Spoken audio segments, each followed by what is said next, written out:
Subscribe कीजिए ध्येय IAS channel को और बेल आइकन को दबाइए लेटेस्ट वीडियो सबसे पहले देखने के लिए।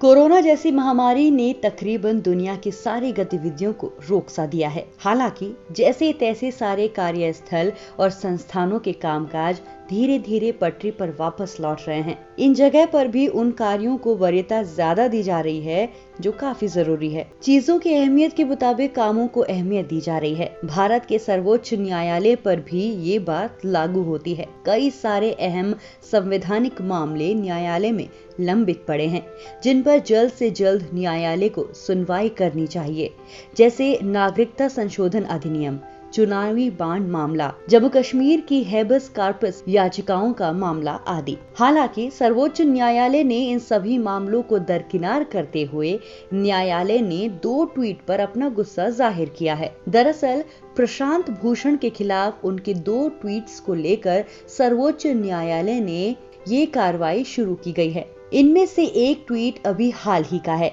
इस ट्वीट में प्रशांत भूषण ने एक chief justice of India S.A. Bobde की एक तस्वीर साझा की थी, जिसमें वो एक हार्ले डेविडसन की बाइक पर बैठे नजर आते हैं। प्रशांत भूषण ने उस ट्वीट में चीफ जस्टिस बोबडे को बाइक पर बिना हेलमेट और मास्क के बैठने का आरोप लगाया था। साथ ही ये भी कहा था कि चीफ जस्टिस 50 लाख की बाइक पर बैठे हैं, जो कि बीजेपी के एक नेता की है। आगे उन्होंने कहा था कि कोर्ट को लॉकडाउन में बंद रखा जा रहा है और लोगों से उनका न्याय का अधिकार छीना जा रहा है।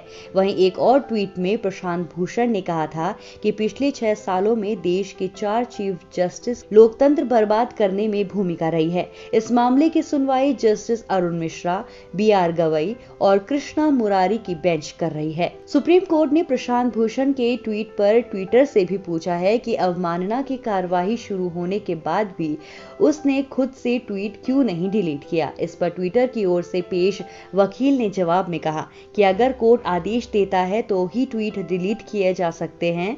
ट्विटर खुद से किसी ट्वीट को डिलीट नहीं कर सकता। वहीं भारत में सर्वोच्च न्यायालय को कानून का सबसे बड़ा रक्षक कहा गया है। सर्वोच्च न्यायालय के बाद उच्च न्यायालयों को दूसरे स्थान पर रखा गया है। अगर कोई व्यक्ति न्यायालय के किसी आदेश की अवहेलना करता है तो उसके ऊपर न्यायालय की अवमानना कानून के तहत कार्रवाई की जाती है। चलिए जानते हैं आखिर ये महत्वपूर्ण कानून एक बार फिर चर्चा में क्यों है और क्या है इससे जुड़े जरूरी पहलू। न्यायालय का अवमानना अधिनियम 1971 यानी कंटेम्प्ट ऑफ कोर्ट एक्ट 1971 के अनुसार न्यायालय की अवमानना का अर्थ किसी न्यायालय की गरिमा तथा उसके अधिकारों के प्रति अनादर प्रदर्शित करना है। इस अधिनियम में अवमानना को सिविल और आपराधिक अवमानना में बांटा गया है। सिविल अवमानना न्यायालय के किसी निर्णय, डिक्री, आदेश, रिट अथवा अन्य किसी प्रक्रिया की जानबूझकर की गई अवज्ञा या उल्लंघन करना न्यायालय की सिविल अवमानना कहलाता है। आपराधिक अवमानना न्यायालय की आपराधिक अवमानना का अर्थ न्यायालय से जुड़ी किसी ऐसी बात के प्रकाशन से है जो लिखित, मौखिक, चिन्हित, चित्रित या किसी अन्य तरीके से न्यायालय की अवमानना करती हो। संविधान द्वारा सर्वोच्च न्यायालय और उच्च न्यायालय को अदालत की अवमानना के लिए दंडित करने की शक्ति दी गई है। ये सजा 6 महीने का साधारण कारावास या 2000 रुपए तक का जुर्माना या दोनों एक साथ हो सकती है। वर्ष 1991 में सर्वोच्च न्यायालय ने ये फैसला सुनाया कि उसके पास न केवल खुद की बल्कि पूरे देश में उच्च न्यायालयों, अधीनस्थ न्यायालयों तथा न्यायाधिकरणों की अवमानना के मामले में भी दंडित करने की शक्ति है। उच्च न्यायालयों को न्यायालय की अवमानना अधिनियम 1971 की धारा 10 के अंतर्गत अधीनस्थ न्यायालयों की अवमानना के लिए दंडित करने का विशेष अधिकार प्रदान किया गया है। न्यायालय की अवमानना अधिनियम 1971 का एकमात्र उद्देश्य कोर्ट की गरिमा और महत्व को बनाए रखना है। अवमानना से जुड़ी हुई शक्तियां न्यायाधीशों को